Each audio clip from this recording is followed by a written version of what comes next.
कमलापुर नाम का एक गांव था। उस गांव में नवीन नाम का एक मछुआरा रहता था। उसके घर में उसकी पत्नी और एक बेटी रहा करती थी। उसकी बेटी का नाम था चुन्नी।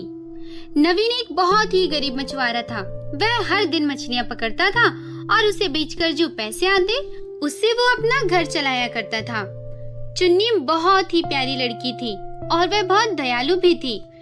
चुन्नी अक्सर अपने पिताजी से कहा करती थी, पिताजी, जब आप मछलियां पकड़कर लाते हो और वह मर जाती है तो उन्हें बहुत दर्द होता होगा ना? हाँ चुन्नी, पर इन मछलियों को पकड़कर बेचना मेरी मजबूरी है बेटा। चुन्नी, तुम बहुत बातें करने लगी हो। चलो जाओ और जाकर अपना होमवर्क कर लो। चुन्नी के जाने के बाद चुन्नी की माँ कहती है, आज भी इतने कम पैसे लाए हो आप, ऐसे में घर का खर्चा कैसे चलेगा? चुन्नी की फीस भी तो बाकी है अभी। हाँ चुन्नी की माँ, कल से मैं थोड़ा और जल्दी मछलियाँ पकड़ने जाया करूँगा ताकि मेरे हिस्से में ज्यादा मछलियाँ हाथ लग सकें। अगले दिन नवीन मछलियाँ पकड़ने के लिए तालाब पर जाता है। पहली ही बार में नवीन का जाल भारी हो गया। उसने खींचा तो देखा कि उसमें मछलियों के साथ साथ कुछ और भी फंसा हुआ था। अरे ये क्या? ये मछलियों के साथ साथ और क्या फंसा है जाल में? नवीन उसे बाहर निकालता है तो देखता है कि वो एक पुराना आईना है। ये तो बहुत पुराना आईना लगता है, लेकिन ये तो बहुत सुंदर है। इसे रख लेता हूँ, विद्या को दे दूंगा। और यही सोचकर नवीन उस आईने को अपने घर ले आता है। नवीन अपनी पत्नी को पैसे देने के साथ साथ वह आईना देते हुए कहता है, अरे विद्या, आज मुझे एक आईना मिला है। मछलियाँ पकड़ने गया था तो जाल में मछलियों के साथ साथ ये आईना भी फंसकर आ गया। तुम इसको रख लो, ये तुम्हारे श्रृंगार में काम आएगा। आप भी ना इतना पुराना आईना उठा ले आए, ये मेरे किसी काम का नहीं। आप तो इसे ले जाकर बाहर फेंक ही दें। ठीक है विद्या, अगर ये तुम्हें नहीं चाहिए तो मैं इसको फेंक देता हूँ। नवीन उस आईने को बाहर फेंकने के लिए जाता है। तभी सामने से चुन्नी आ रही होती है। वह अपने पिताजी के हाथों में आईना देखकर कहती है, पिताजी, कितना सुंदर आईना है आपके हाथ में। आप ये कहाँ से लेकर आए हैं? बस बेटा क्या बताऊं, मछलियां पकड़ने गया था तो जाल में मछलियों के साथ साथ ये आईना भी फंसकर आ गया। इसे मैं घर लाया, सोचा तुम्हारी माँ को दूंगा, लेकिन तुम्हारी माँ को तो ये आईना पसंद ही नहीं आया। उन्होंने कहा इस आईने को फेंक दो, तो अब मैं इस आईने को फेंकने जा रहा हूँ। लेकिन पिताजी, ये आईना तो बहुत सुंदर है। आप एक काम कीजिए, ये आईना मुझे दे दीजिए, मैं इसे अपने कमरे में रख लूंगी। फिर नवीन वो आईना चुन्नी को दे देता है और चुन्नी उसे ले जाकर अपने कमरे में सजा देती है। अब रात हो गई थी। सभी लोगों ने खाना खाया और वह सो गए। चुन्नी भी अपने कमरे में सो गई। तभी रात को अचानक चुन्नी को कोई आवाज सुनाई दी। चुन्नी, चुन्नी, मैं तुम्हारी सारी परेशानियां खत्म कर सकती हूँ। कौन है? कौन है यहाँ?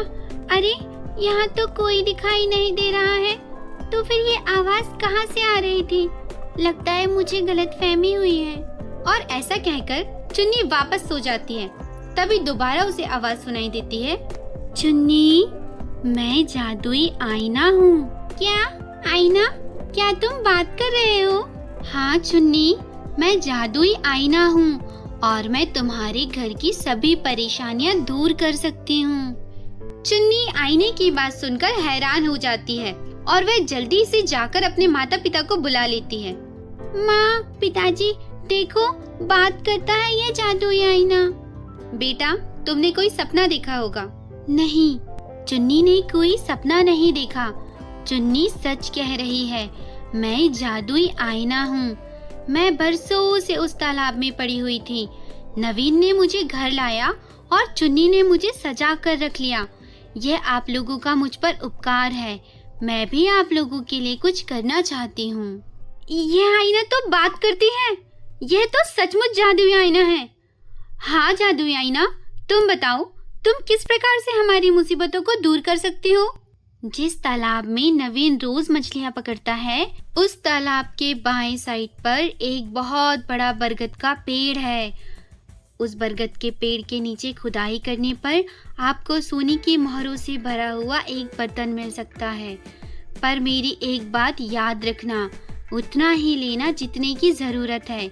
लालच मत करना। बिल्कुल जादुई आईने, हम बिल्कुल भी लालच नहीं करेंगे। हमें जितने की जरूरत है बस उतना ही लेंगे। तुम्हारा ढेर सारा शुक्रिया। फिर वो लोग तालाब की तरफ निकल पड़ते हैं और जादू आईने ने जहाँ बताया था वहीं जाकर खुदाई करते हैं। उन्हें वहाँ धन मिल जाता है। नवीन उस धन में से थोड़ी सी सोने की मोहरें निकाल लेता है, लेकिन तभी विद्या कहती है, अजी पागल हो गए हो क्या? हाथ आया हुआ धन कौन छोड़ता है?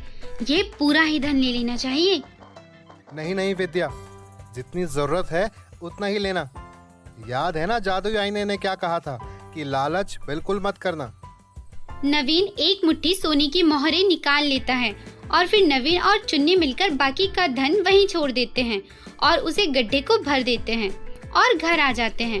विद्या बहुत लालची किस्म की औरत थी।